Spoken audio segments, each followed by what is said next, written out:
Mateo 14, del 22 al 33. Enseguida Jesús hizo a sus discípulos entrar en la barca e ir delante de él a la otra ribera, entre tanto que él despedía a la multitud. Despedida la multitud, subió al monte a orar aparte, y cuando llegó la noche, estaba allí solo. Y ya la barca estaba en medio del mar, azotada por las olas, porque el viento era contrario. Mas a la cuarta vigilia de la noche, Jesús vino a ellos andando sobre el mar. Y los discípulos, viéndole andar sobre el mar, se turbaron diciendo: un fantasma, y dieron voces de miedo. Pero enseguida Jesús les habló diciendo: tened ánimo, yo soy, no temáis. Entonces le respondió Pedro y dijo: Señor, si eres tú, manda que yo vaya a ti sobre las aguas. Y él le dijo: ven. Y descendiendo Pedro de la barca, andaba sobre las aguas para ir a Jesús. Pero al ver el fuerte viento tuvo miedo, y comenzando a hundirse, dio voces diciendo: Señor, sálvame. Al momento Jesús, extendiendo la mano, asió de él y le dijo: hombre de poca fe, ¿por qué dudaste? Y cuando ellos subieron en la barca, se calmó el viento. Entonces los que estaban en la barca vinieron y le adoraron, diciendo: verdaderamente eres Hijo de Dios. Padre, bendice esta porción tan rica en verdades, tan rica en convicciones, tan rica en principios, oh Señor. Padre, ayúdanos a entender en este pasaje, de este pasaje, sabiduría. Ayúdanos, pedimos tu gracia sobre todo esto, en el nombre de Jesús. Amén, amén. Pueden tomar asiento.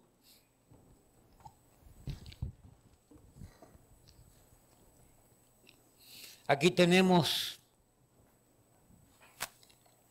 la entrada violenta, por decirlo así, de Pedro en uno de sus muchos episodios. Pedro siempre fue adelantado a los demás, siempre era el que tenía que hablar. Pedro era el que tenía que decir algo. Pedro era el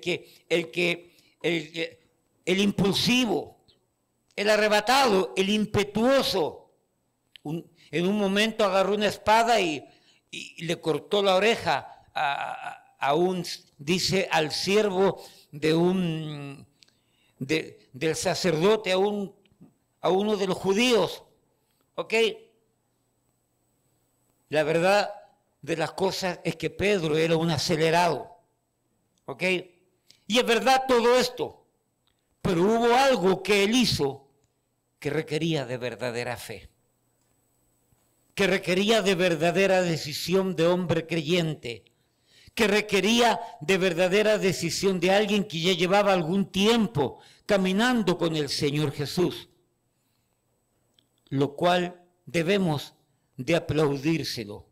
Él tuvo la iniciativa, bajarse de la barca, sabiendo y entendiendo que al bajarse de la barca se iba a encontrar en ese momento con ese mar embravecido, con esas olas que agolpaban la barca, que pretendían hundir la barca. Así que Pedro, para ver y estar cerca de Jesús, tuvo que descender, tuvo que bajarse de la barca. No se bajó cuando estaba en el puerto, no se bajó cuando estaba anclado en una isla, tampoco fue cuando el barco encalló en un arenal y el barco quedó varado. Hermanos, él bajó de la barca en medio de una total oscuridad, cielo nublado. Él bajó de la barca en medio del mar. Él bajó de la barca habiendo ya navegado 5 kilómetros mar adentro, en las profundidades del mar de Galilea. Él bajó de la barca en medio de unas olas que inundaban el barco, repito, y como que la hundían. ¿Cuál era la necesidad de Pedro de ir a Jesús? Si él se dio cuenta que no era un fantasma y que era el mismo Jesucristo el que venía a ellos, ¿por qué no esperar que llegara a ellos? ¿Por qué ese ímpetu? ¿Por qué ese deseo? ¿Por qué ese ánimo de él ir a Jesús? El pasaje no lo dice. Podemos especular nada más.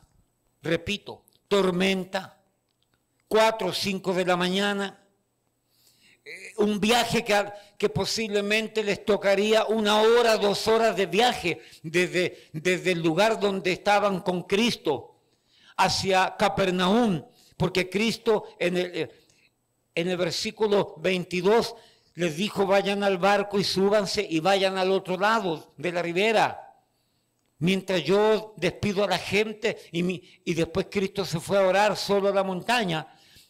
Un viaje corto. Pero yo me imagino, y ningún comentarista habla al respecto de lo que leí, pero yo me imagino que el viaje, que duraría 1 hora, 2 horas, ya iban 4 o 5 horas y no podían llegar a tierra firme, porque dice la Biblia que había un viento contrario que luchaba contra la barca, que luchaba contra ellos e impedía que ellos avanzaran con libertad, con prontitud. Me imagino, a lo mejor, pienso yo que contento de saber que era Cristo, en la crisis que estaban viviendo en ese momento, se llenó de ese ímpetu y de ese deseo de ir a Cristo, de ir a su refugio, de ir delante de aquel que lo podía ayudar, que le podía brindar protección, que le podía brindar esperanza. Ir corriendo delante de aquel que era su Señor. Realmente no podemos asegurar el motivo y la razón. Lo cierto es que este loco le dijo: Señor, si eres tú, manda que yo baje de la barca para ir donde estás tú.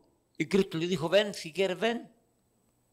Y el hombre bajó de la barca sin importarle nada, sin importarle nadie, y comenzó a caminar hacia donde estaba Cristo. En estos momentos se me viene la idea: cuántas cosas maravillosas hicimos en ese primer amor cuando conocimos a Cristo. Cuánto ímpetu, cuánto ánimo pronto, cuánto deseo de servir al Señor, cuánto deseo de estar cerca de Él. Y en ese primer amor corríamos hacia la obra de Dios y nos devorábamos la Biblia. E íbamos a la iglesia contentos a saber lo que el Señor tenía para nosotros. Yo me imagino ese momento de desánimo, de desesperanza, el barco casi hundiéndose, las olas agolpando y hundiendo la barca. Y en esos momentos se dan cuenta que es Cristo, porque le dice: ¡hey, no tengan miedo, soy yo soy! Y Cristo, animado, contento, le dice: Señor, si es verdad que eres tú, permíteme ir allá. Ven, le dijo. Pedro,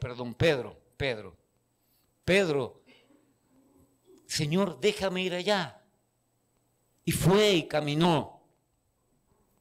Amados hermanos, lo único que puedo pensar es que a Pedro le hizo falta ese momento, la presencia, el refugio, el cuidado, la protección de su maestro. Él sabía que él era la solución a los conflictos. Él sabía que en Jesús podía confiar. Él sabía que él tenía poder. Él sabía que él controlaba los poderes de la naturaleza, siendo Dios mismo. Por lo tanto, él buscó refugio en él. Entonces le respondió Pedro y dijo: Señor, si eres tú, manda que yo vaya a ti sobre las aguas. Mis amados, el tiempo que nosotros llevamos en la vida cristiana, ya nos debe de permitir entender y aceptar y creer y comprender que Cristo es nuestro refugio, que Cristo es nuestra esperanza, que Cristo es la protección que necesitamos. Él es el paraguas de nuestra vida, en lo personal, en lo matrimonial, en lo familiar, en lo congregacional. No podemos darnos el lujo de deliberadamente y de porque se me da la regalada gana estar ausente en esos momentos y en esos lugares donde nosotros sabemos que el Señor va a estar presente. Pregunto, ¿cree usted que el Señor está presente en medio nuestro? No debemos darnos el lujo de ausentarnos por cualquier detalle, porque su presencia es manifiesta, porque su palabra nos habla, porque el compañerismo de los hermanos de la fe, de los unos para con los otros, es grato, es algo caliente, por decirlo así, algo que calienta los ánimos de la fe. Necesitamos todo esto. Y Pedro, pienso yo, en esos momentos se sintió de tal manera solo que él quiso acudir al Señor, porque ya llevaba tiempo caminando con él. Yo no sé cuánto tiempo, 1 año, 2 años.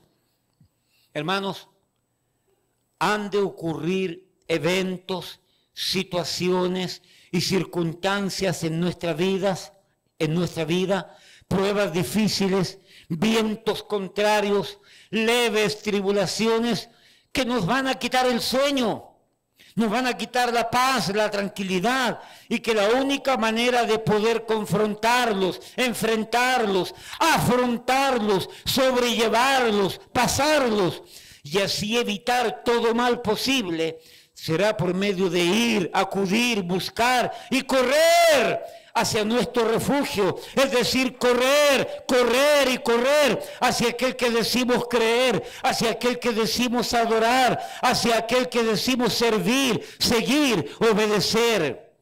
Y si así lo hacemos, correr hacia Él, vamos a conocer sus bondades, vamos a conocer su gracia, vamos a experimentar su amor, vamos a experimentar su misericordia, vamos a experimentar su poder y vamos a experimentar lo que es la vida cristiana, porque separados de Él, óigame, nada podemos hacer y no vamos a ir a ninguna parte separados de Él.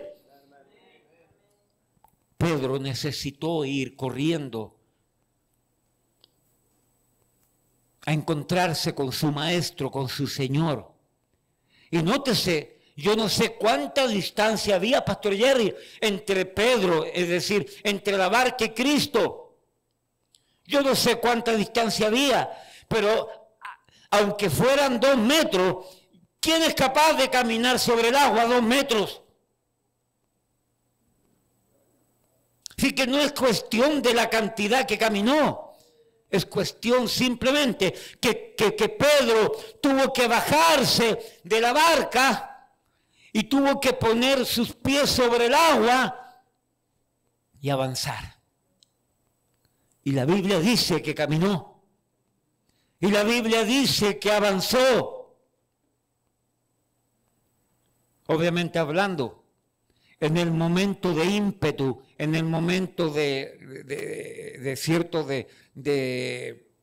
gran ánimo, no pensó en la tormenta, pensó en encontrarse con el Señor y bajó de la barca descuidadamente y empezó a caminar. Pero luego dice el pasaje, pero viendo la tormenta y los vientos, comenzó a hundirse, es decir, dejando de mirar al Señor, habiendo dejado de poner su mirada en Cristo mientras caminaba, empezó a mirar la tormenta y como consecuencia comenzó a hundirse. Hermano, cada vez que quitamos la mirada de nuestro Señor, usted deja de crecer y comenzamos a hundirnos. En todo momento, en toda circunstancia, bajo cualquier situación, nuestra mirada tiene que estar puesta en Él.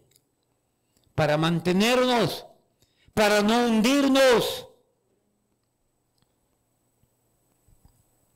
Pedro tuvo la gran responsabilidad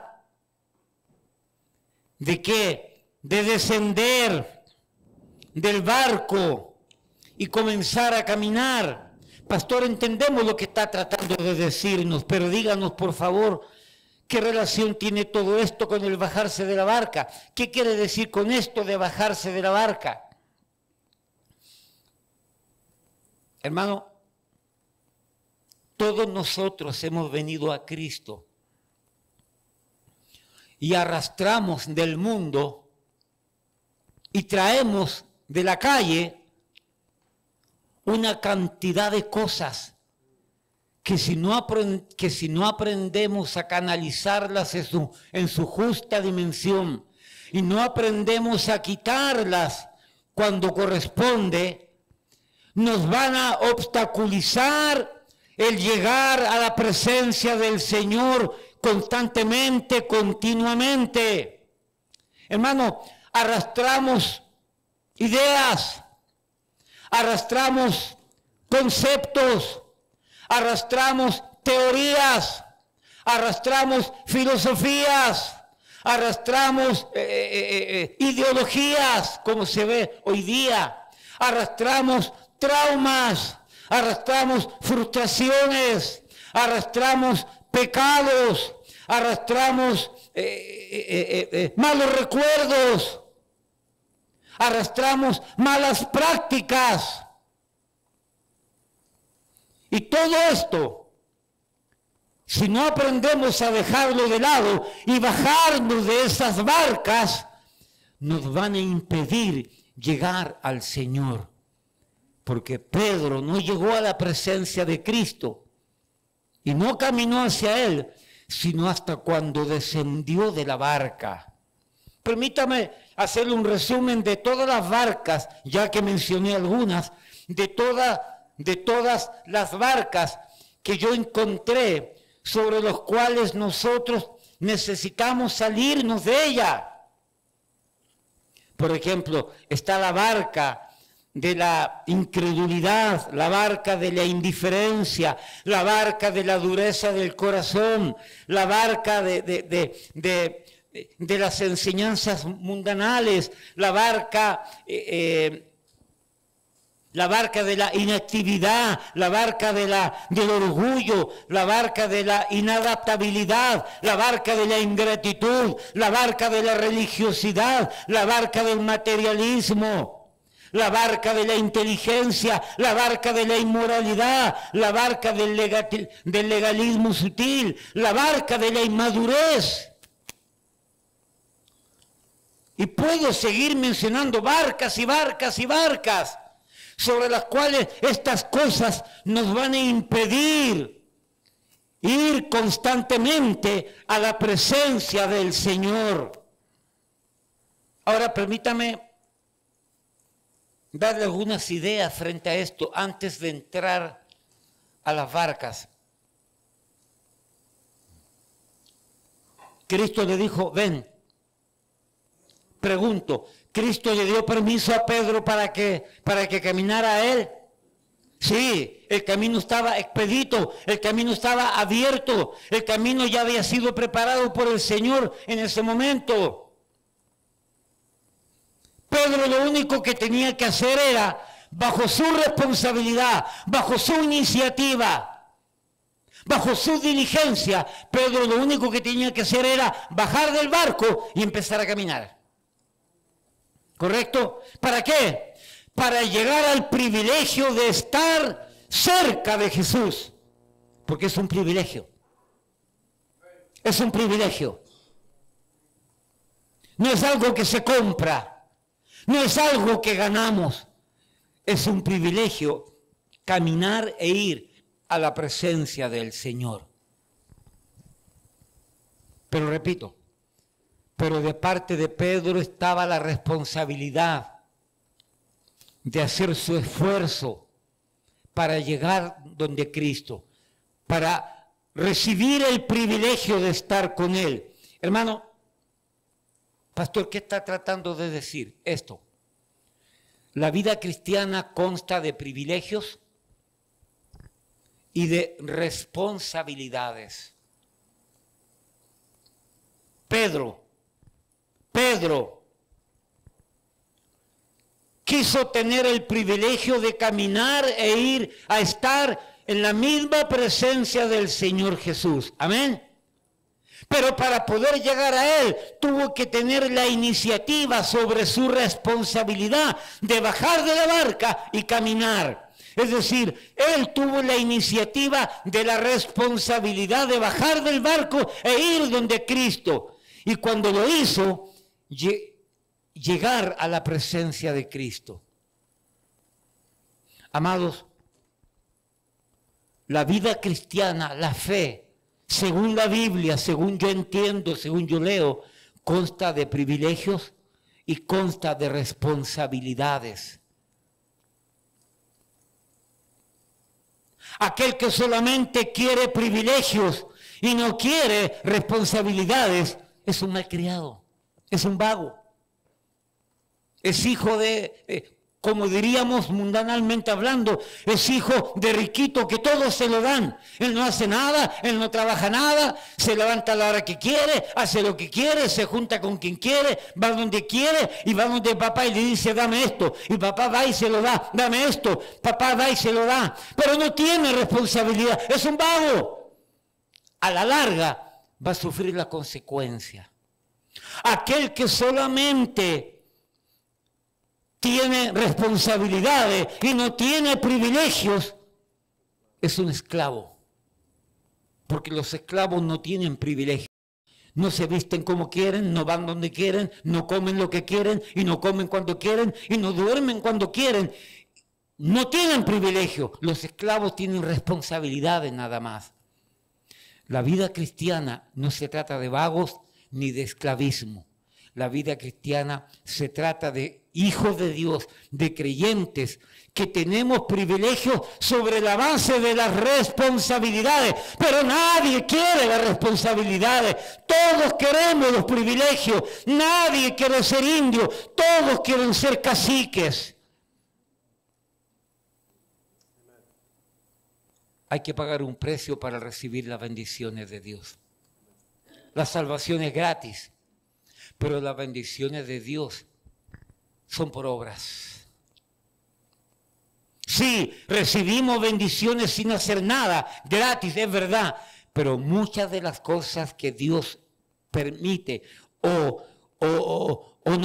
nos permite alcanzar es sobre la base de la responsabilidad para poder alcanzar dichos privilegios.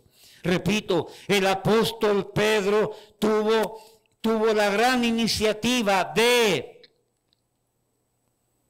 acudir al Señor, de ir al Señor. Pero para eso tuvo que tener la iniciativa responsable de bajar del barco. No es que Cristo extendió los brazos y extendió los brazos 25 metros y lo agarró y lo hizo caminar. No es que Cristo mandó a buscar un avión a buscarlo. Él tuvo que ser responsable en bajar del barco, enfrentarse a ese mar embravecido y empezar a caminar hacia donde estaba su maestro. Vuelvo a repetir, la vida cristiana es sobre la base de privilegios y también sobre la base de responsabilidades. Hay una responsabilidad ante cada privilegio que Dios otorga a su pueblo, ante cada privilegio que Dios le da a su pueblo, hay responsabilidades. Hermano, y volviendo a la idea del tema, si nosotros queremos llegar a la presencia del Señor de manera obligatoria, de manera necesaria, de manera perentoria, de manera urgente, vamos a tener que dejar la barca en la cual estamos subidos.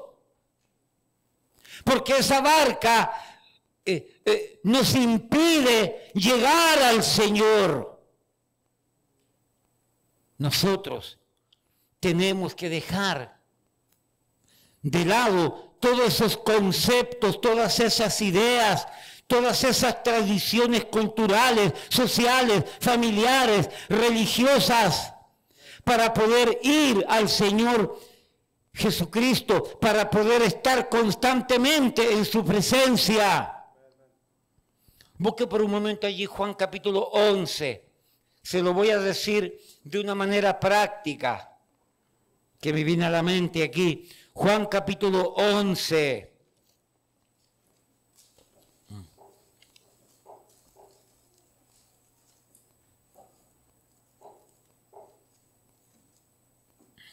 Juan capítulo 11, versículo 38. Nótese lo que estoy diciendo. Estoy diciendo que Pedro, para ir a Cristo, tuvo que descender al mar. Tuvo que dejar su barca, su lugar que le permitía vivir, que no le permitía ahogarse, el barco, donde confiaba en ese barco, donde se sentía de alguna manera seguro en ese barco. Pero Pedro tuvo que dejar ese refugio terrenal, ese barco que le permitía estar bien, tuvo que dejarlo porque quería un refugio mayor. Ahora escúcheme, lea conmigo allí, Juan capítulo 11, versículo 38. Jesús, profundamente conmovido otra vez, vino al sepulcro. Aquí está hablando de la resurrección de Lázaro. Era una cueva y tenía una piedra puesta encima. Dijo Jesús: quitad la piedra. Marta, la hermana del que había muerto, le dijo: Señor, hiede ya, porque es de 4 días. Hermano, ahí no había aire acondicionado para guardar los muertos. En 4 días, dicen los historiadores y dicen los teólogos, que ya para el 4.º día ya se sabe que la persona murió bien muerta, como dice alguien por allí, murió muerta. Por lo tanto, ya se sabía que el hombre estaba muerto. Y ya al 4.º día ya el cuerpo se va hinchando y los olores van saliendo de la putrefacción de la carne. Y Cristo entonces fue corriendo y fueron a la tumba. Había una piedra inmensa que tapaba todo. Y y Cristo dice: ¡quiten la piedra! Y la hermana de Lázaro dice: Señor, hiede ya, porque es de 4 días. Jesús le dijo: ¿no te he dicho que si crees verás la gloria de Dios? Tuvo que recalcarle lo que le había dicho con anterioridad. Yo no te dije que si crees vas a ver la gloria de Dios. Entonces, ¿qué dice? Versículo 41. Entonces quitaron la piedra de donde había sido puesto el muerto. Mire para acá. ¿No pudo haber Cristo quitado la piedra? ¿No pudo haber Cristo de alguna manera haber hecho un milagro que Lázaro saliera resurrecto aún sin quitar la piedra? Pero Cristo le dijo: ¡quita la piedra! Y cuando la quitaron, entonces quitaron la piedra de donde había sido puesto el muerto. Y Jesús, alzando los ojos a lo alto, dijo: Padre, gracias te doy por haberme oído. Yo sabía que siempre me oyes, pero lo dije por causa de la multitud que está alrededor, para que crean que tú me has enviado. Y habiendo dicho esto, clamó a gran voz: Lázaro, ven fuera. Y el que había muerto salió, atadas las manos y los pies con vendas y el rostro envuelto en un sudario. Jesús le dijo: desatadle y dejadle ir. ¿Qué fue necesario para que el muerto saliera? ¿Qué fue necesario para que vieran el poder de Dios? ¿Qué fue necesario para que la gloria de Dios se manifestase? Que obedecieran y quitaran la piedra. Si no quitaban la piedra, nadie iba a creer. Nadie se iba a convertir. Mire el versículo siguiente. Mire el versículo siguiente. Versículo 45. Entonces muchos de los judíos que habían venido para acompañar a María y vieron lo que hizo Jesús, creyeron en él. ¿Cuándo creyeron en él? Cuando entendieron que había que quitar la piedra para ver el muerto resucitado. Hermano,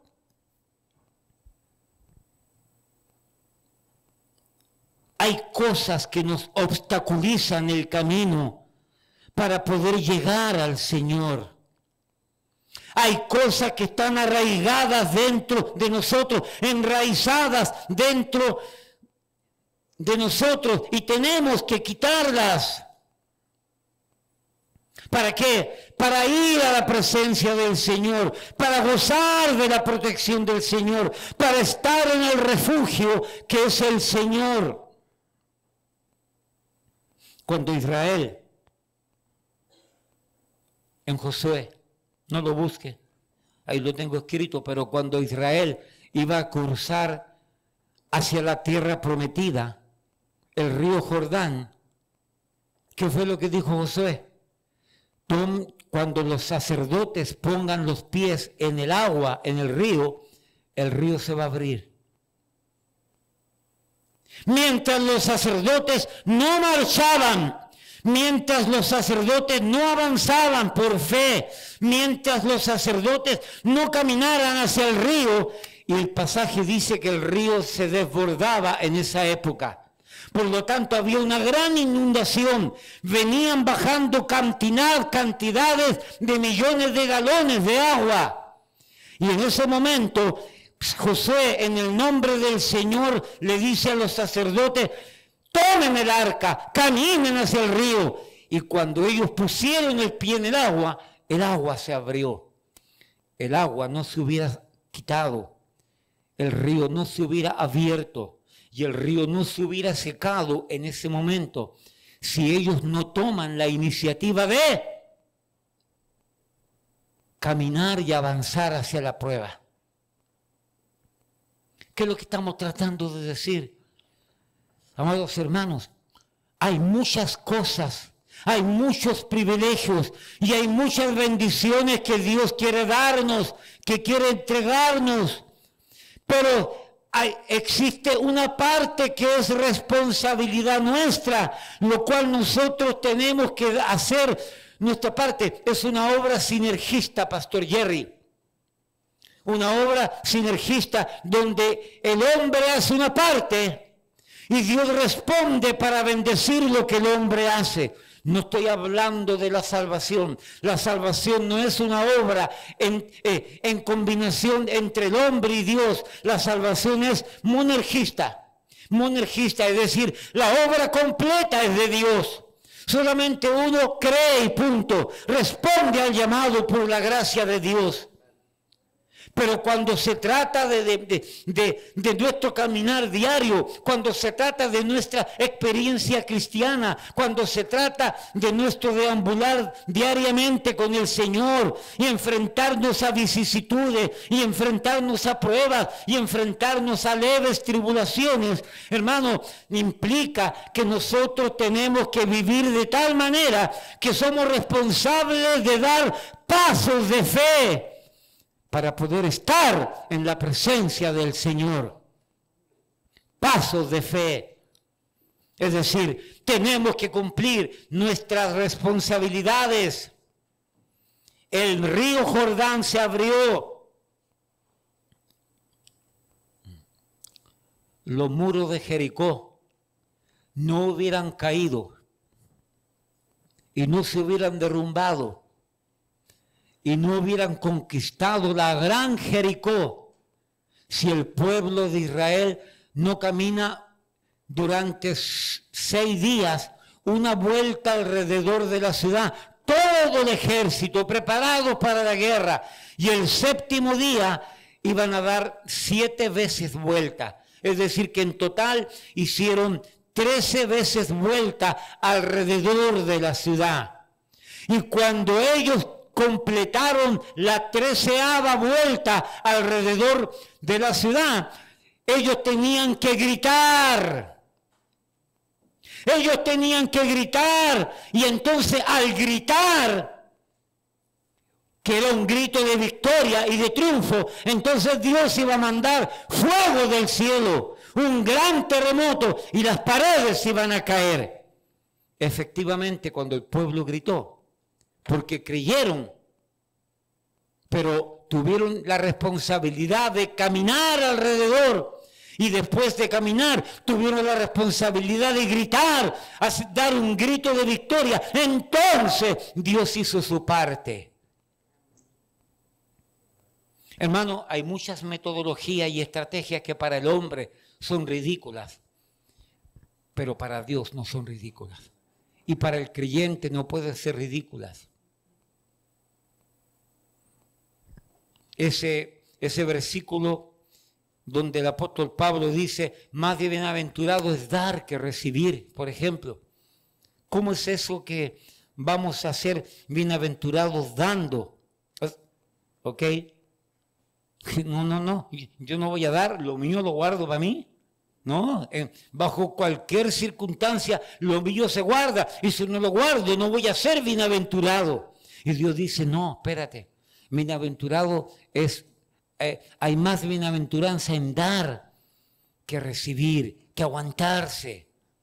Y hay un montón de verdades escriturales, bíblicas, que van en contra de la mentalidad mundana, en contra de la mentalidad materialista, en contra de la mentalidad terrenal, en contra de la mentalidad temporal. Hay un montón de filosofías y prácticas que van en contra, y hemos llegado con esas ideas y con esa filosofía y con esas prácticas y con esos conceptos hemos llegado a la fe, y hay que sacarla de nuestra vida,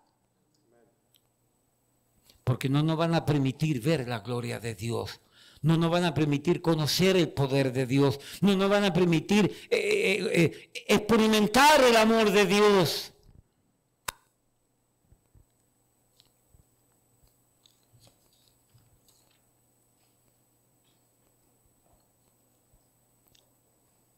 Pastor, ¿cuáles son aquellas barcas las cuales no hemos querido descender, y por no hacerlo aún no veremos la gloria de Dios? Vuelvo a repetir lo que dije poco rato atrás. Estas ideas, estas prácticas que nos obstaculizan el camino para ir constantemente a la presencia del Señor, muchas veces son nuestras barcas de protección. No dije arca, dije barcas de protección. Y confiamos en ellas y nos refugiamos en ellas. Es tiempo que las soltemos y que sobrepasemos esas ideas, esos conceptos, para poder alcanzar la plenitud de Dios para nuestras vidas. Mateo 13:58. Le voy a enseñar la primera.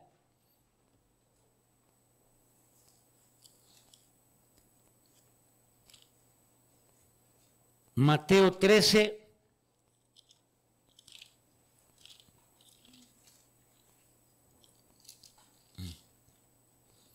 Mateo 13:58.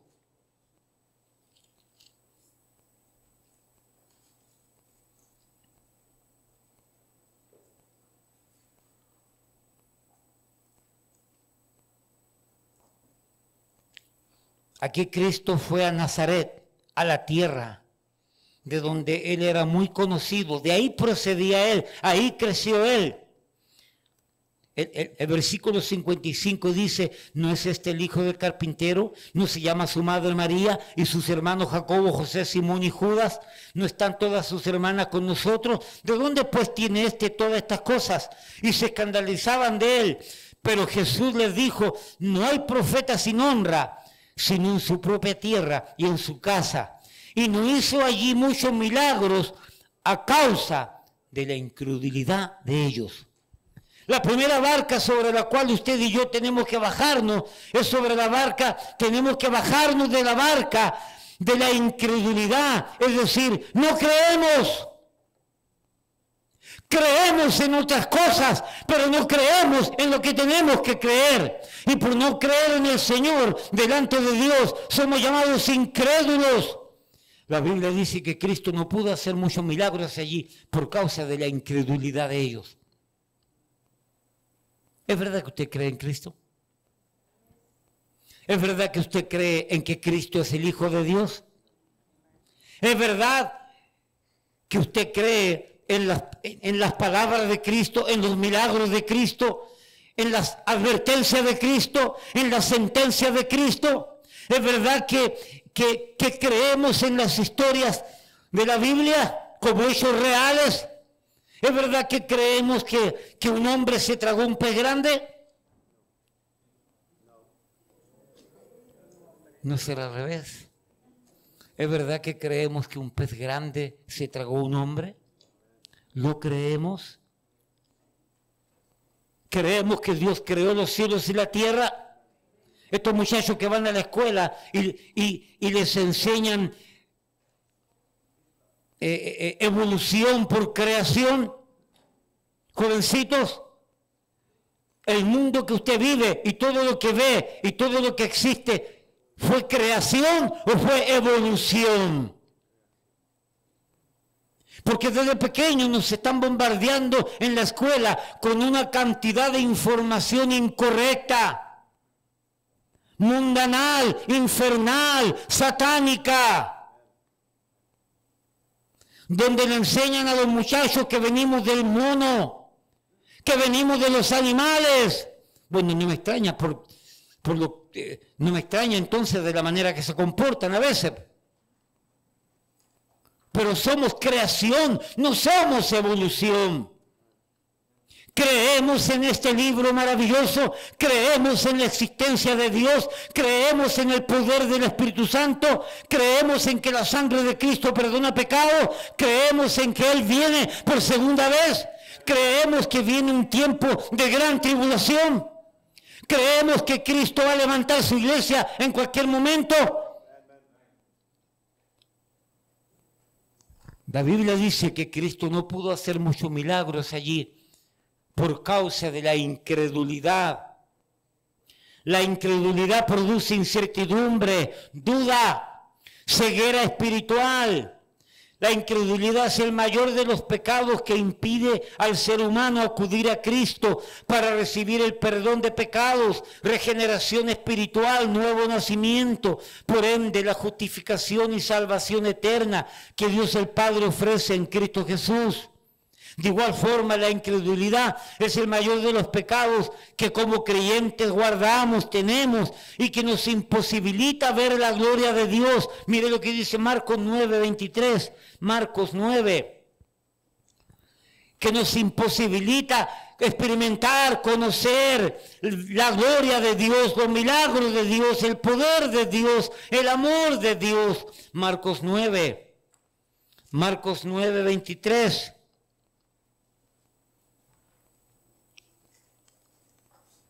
Aquí tenemos el caso de un padre que tenía un hijo mudo y que estaba poseído. Marcos 9:23. Bueno, leamos la historia más completa. 19, Marcos 9:19. Y respondiendo él les dijo: oh generación incrédula, ¿hasta cuándo he de estar con vosotros? ¿Hasta cuándo os he de soportar? Traédmelo.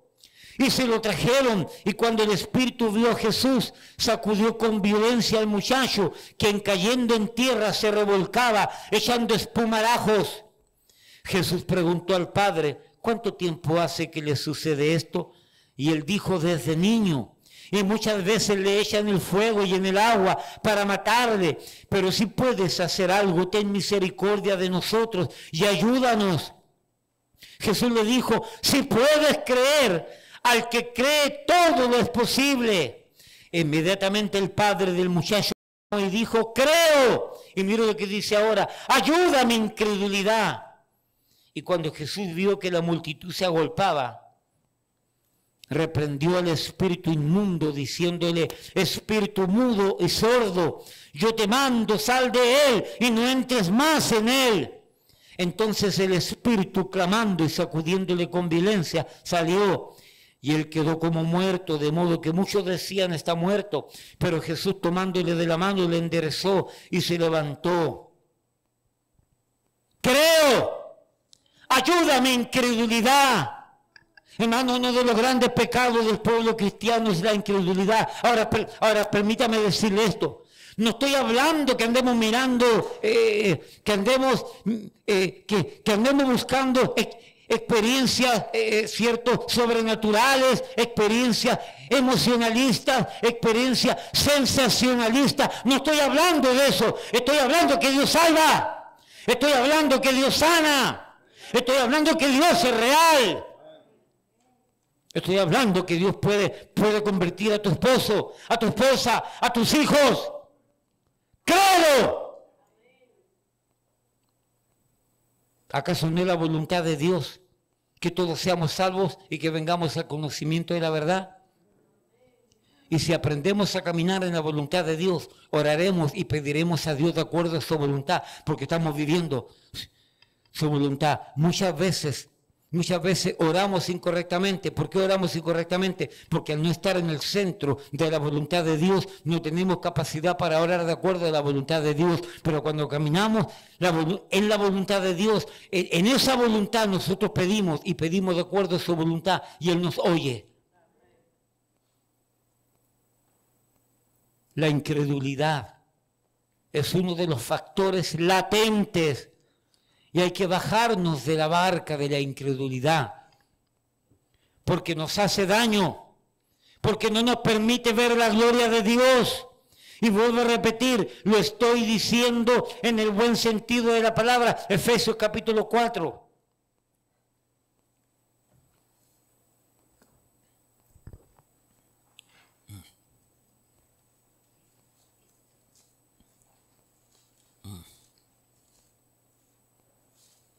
Efesios capítulo 4, versículo 18, teniendo el entendimiento entenebrecido, ajenos de la vida de Dios. ¿Por qué causa? Por la ignorancia que en ellos hay y por la dureza de su corazón. ¿Qué me dice usted de la barca de la ignorancia?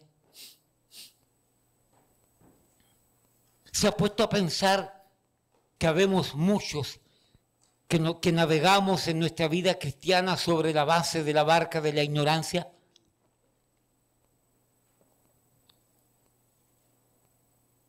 ¿Por qué no usamos el mataburro, como le dicen algunos, la Biblia, para dejar de ser tan ignorantes en las cosas de Dios? La ignorancia es un elemento que no nos permite actuar con libertad, que no nos permite enseñar con libertad. Tenemos que educarnos, tenemos que instruirnos, tenemos que aprender, porque la vida cristiana es aprender de Dios. Qué triste esas iglesias que solamente enseñan ganar alma, diezmo, ofrenda, vestimenta y qué más, y música, buena música. Pero ¿y qué de las profecías cuando es tan necesaria? Pero ¿y qué de la doctrina del carácter de Dios, por ejemplo, de los atributos de Dios? De las herramientas de Dios, de los medios de gracia de Dios, de la metodología de Dios, de las estrategias de Dios. ¿Qué de esas aguas profundas de la teología, de la soteriología, de la neumatología, el estudio del Espíritu, creo que es eso, del estudio de la Sagrada Escritura, porque creemos en ella. Hermano, tenemos que bajarnos de la barca de la ignorancia. Primera de Pedro 1:4.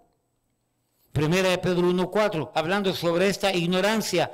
Como hijos obedientes, no os conforméis a los deseos que antes teníais, estando en vuestra ignorancia.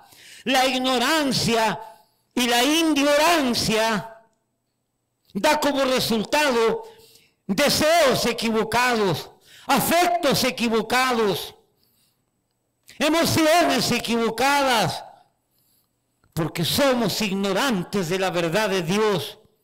Nos conformamos con $2 de Dios por semana. Como dice el libro de ese que están estudiando, Charles Swindoll.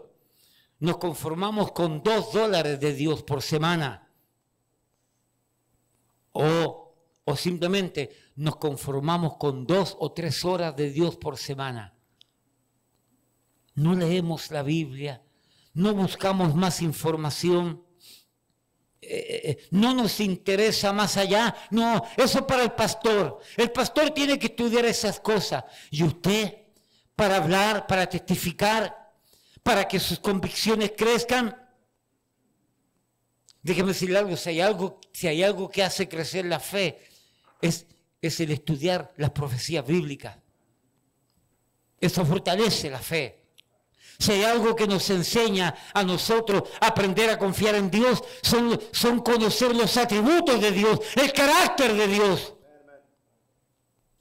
Y cuando vamos aprendiendo aspectos específicos, puntuales de la doctrina divina, de la Biblia, se van fortaleciendo diferentes áreas de nuestra vida. Y nos van dando libertad para conocer, para confiar, para creer.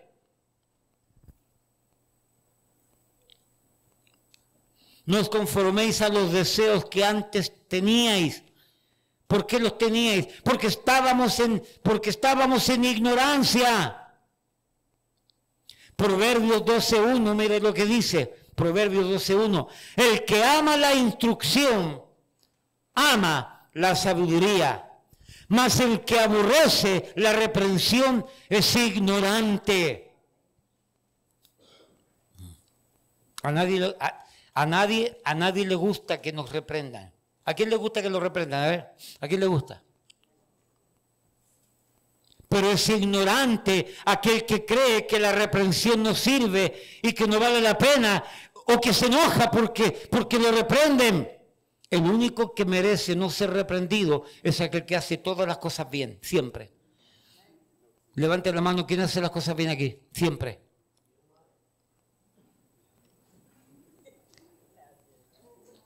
Hermanos nuevos, hermano Sandy y su bella familia, y no hay más nuevos, todos los demás ya somos, bueno, Manuel, ya los demás, Alex es nuevo, pero yo sé que con Alex no hay problema porque él viene, él nació para la fe en nuestra iglesia, pero estos hermanos que vienen de otra iglesia, quiero que sepan esto, yo los voy a reprender. Si yo veo que están haciendo algo incorrecto y algo mal, en el nombre del Señor, yo los voy a reprender. Amén. Amén, hermano Rosario. Amén, hermana Sonia. ¿No es verdad? A ver los antiguos, ¿cuántos dicen amén? No escucho, ¿cuántos dicen amén? Porque yo no quiero que pase trabajo. Yo no quiero que tengas problemas. Yo no quiero que te enfrentes con dificultades por lo que estás pensando, por lo que quieres hacer. Pero es ignorante aquel que rechaza la reprensión. La ignorancia me hace desear cosas que no debo desear. Y la ignorancia me hace rechazar cosas que no debo rechazar. Bájese de la ignorancia, del barco de la ignorancia.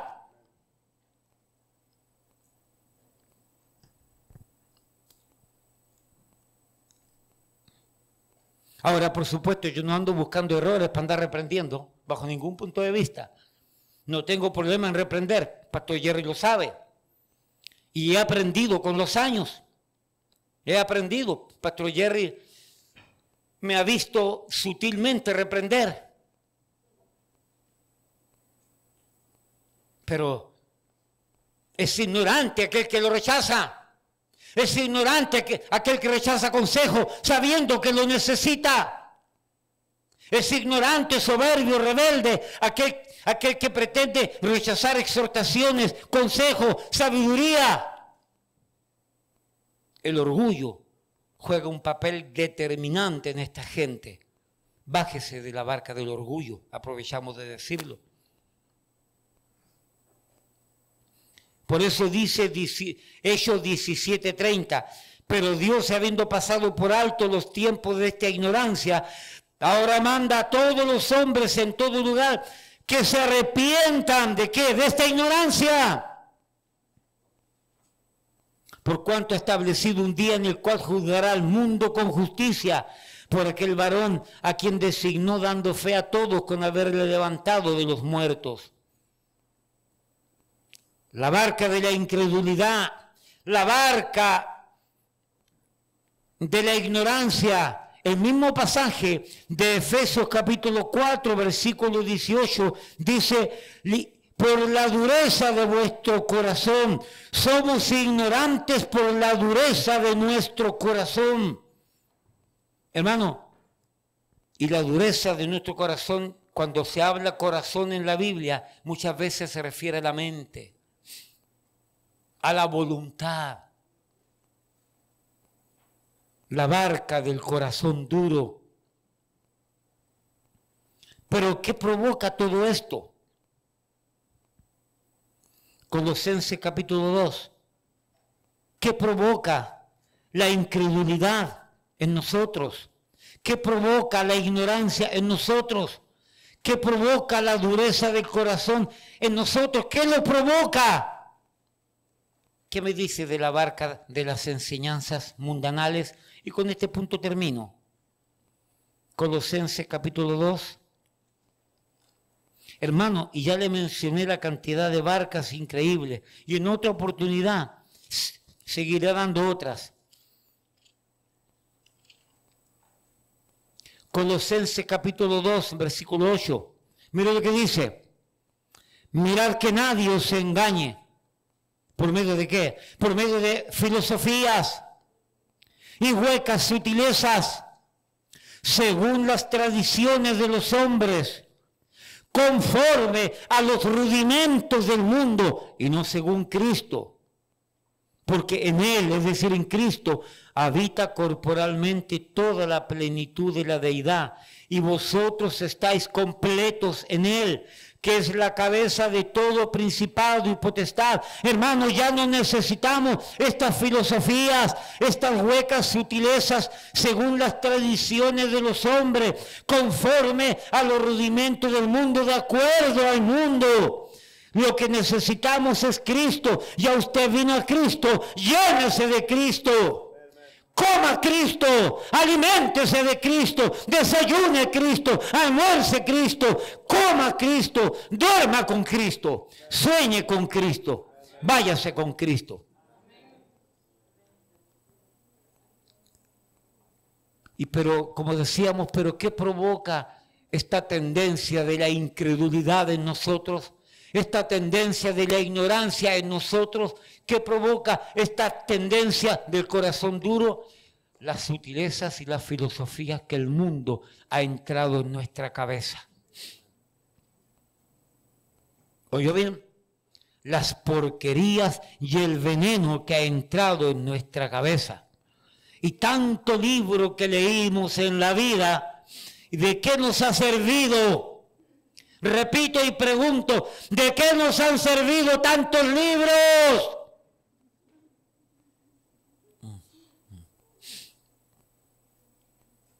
Oh, qué casualidad que se me haya ocurrido decir eso delante de mi hermana Asia. Come libro. Y el mundo ha envenenado nuestras vidas. Y tenemos que dejar afuera todas esas filosofías. Creo que la palabra filosofía significa amor a la sabiduría, creo, algo así, algo así. Pero amamos la sabiduría mundana, la sabiduría terrenal, y no buscamos la que viene de lo alto, del cielo.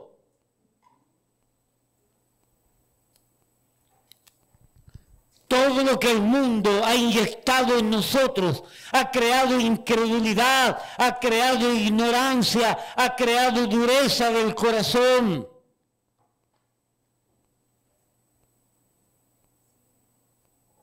Ideas, teologías, ideologías, psicología, psiquiatrías acerca de Dios, el mundo y la misma vida del hombre. Mire, la psicología y la psiquiatría, tanta porquería que enseñan, respetándolo algunos presentes, por supuesto. Okay. Wendy, ¿cuánta basura enseña esa gente? Ahora que tú estás expuesta ya por años en la Biblia, ¿cuánta porquería enseña la psicología y la psiquiatría?